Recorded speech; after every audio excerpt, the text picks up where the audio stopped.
These are massive cuts to agencies across the federal government, touching everything from, like you said, maintaining the U.S. nuclear stockpile to the Forest Service to the CDC to now potentially the IRS. As President Trump and Elon Musk escalate plans to downsize the federal government, confusion about who has a job and who doesn't. NBC News obtaining an email trying to unfire employees at the National Nuclear Security Administration, saying in part the termination letters for some NNSA probationary employees are being rescinded. Officials admitting they do not have a good way to get in touch with those personnel. Musk telegraphing last week that he could falter in his effort to crush fraud, waste, and abuse. We are moving fast, so we will make mistakes, but we'll also fix the mistakes very quickly. And among those crashes, the deadly mid-air collision here in D.C. just weeks ago. Tonight, the father of the pilot is calling for stricter regulations. All this as the Federal Aviation Administration is handing out layoffs. Fox 5's Tisha Lewis joining us now from Reagan National with the very latest. Tisha. Well, Marina and Jim, the union representing more than 11,000 Federal Aviation Administration employees, hundreds of those terminated, says that they are troubled and disappointed by the administration's decision to terminate and fire probationary employees within the FAA. The union goes on to say that the firings were without cause, and it comes just weeks after the deadly mid-air collision. Timothy Lilly, his son, was killed in that mid-air crash. His son's name is Sam Lilly, and tonight he is urging for tighter restrictions on aviation. I've got really good positive response from the Army so far. So that part of it looks like we're going to make some positive change. And then, so that's the short-term stuff. There's some long-term stuff that we're going to be working with. If we have to testify before Congress, we'll do that. But long-term part of Sam's legacy is going to be aviation safety.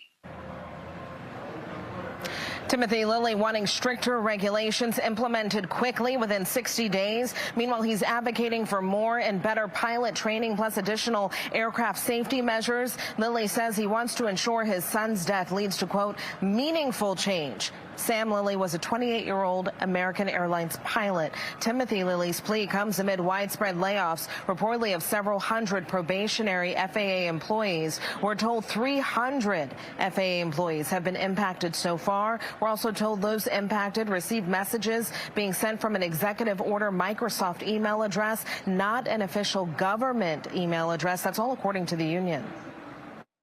Well, what happens next is we're going to voice our outrage as to what happened. We don't even know right now, though. I want to say this. The FAA has not even told us which employees were affected, where they worked. We've asked them to provide us a list of those folks. We're still waiting on that, so we can't confirm exactly everyone that has been impacted. What's the solution here? I think more staffing, making sure staff is appropriately trained, they have the appropriate amount of rest, and probably not messing around with their budget at this kind of time.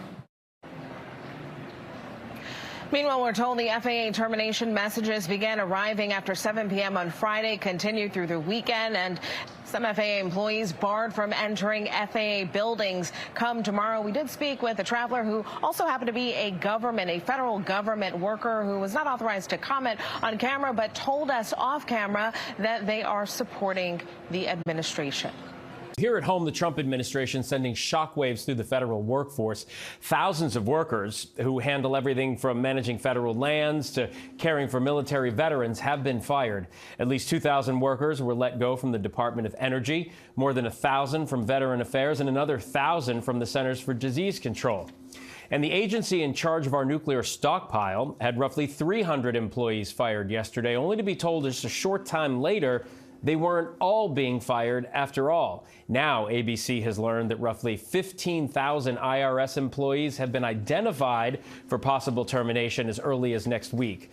ABC's Jay O'Brien joins me now from D.C. with the latest. Jay, what can you tell us about this latest mass layoff to take place at the IRS? Yeah, this is a scoop, Phil, from our Ann Flaherty, our senior national policy reporter. And it is, as you said, according to a person familiar, they have identified DOGE and various others in part of this Trump administration effort to gut various federal agencies, have identified about 15,000 IRS employees that could be terminated as early as next week. The exact number of terminations obviously unclear because they haven't gone through yet. This source tells, again, our Ann Flaherty that these are individuals who are not directly responsible with filing tax returns. And that's notable, of course, because we are in tax season and hurtling towards it every single passing week until April. And it's unclear what kind of impact this would have on tax season, but it underscores, Phil, as you said, that these are massive cuts to agencies across the federal government, touching everything from, like you said, maintaining the U.S. nuclear stockpile to the Forest Service to the CDC to now potentially the IRS. And Jay, I wanted to ask you about this. Elon Musk's Department of Government Efficiency was handed a win Friday after a federal judge said Doge can continue to access sensitive records from at least 3 federal agencies. But now there is some concern among the intelligence community about some of that data shared by Doge. What can you tell us about that?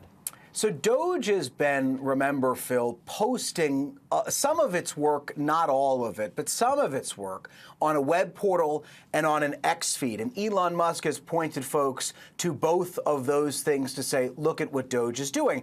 And posted on its website was information about an agency called the National Reconnaissance Office. It's not what comes to mind initially when you think of a spy agency or an intelligence agency, but it has a very specific role in which it builds, maintains, and keeps an eye on the satellites that the U.S. uses for reconnaissance and for spying, frankly. This is an agency in which the budget and the headcount were posted of online.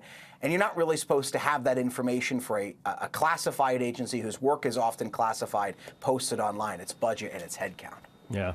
All right. Jay O'Brien, thanks so much. CBS News has learned the Office of Personnel Management gave federal agencies until 8 p.m. Tuesday night to issue layoffs. And we did want to check in with voters about the widespread cuts at agencies from the FAA to the CDC. Natalie Brand shares some of their thoughts. More than a dozen people spoke to us. Many of them didn't want to go on camera, but almost everyone had a strong opinion, ranging from fear over what's going on to applauding the government-wide cuts. Everything just feels very indiscriminately done. There's no purpose to it. They're just slashing people without any kind of thoughtful consideration of what they do, what their job is. I just don't understand how all this can happen and there's no control over it. And we've got people in the Oval Office now that aren't politicians, that have no right to be making these decisions.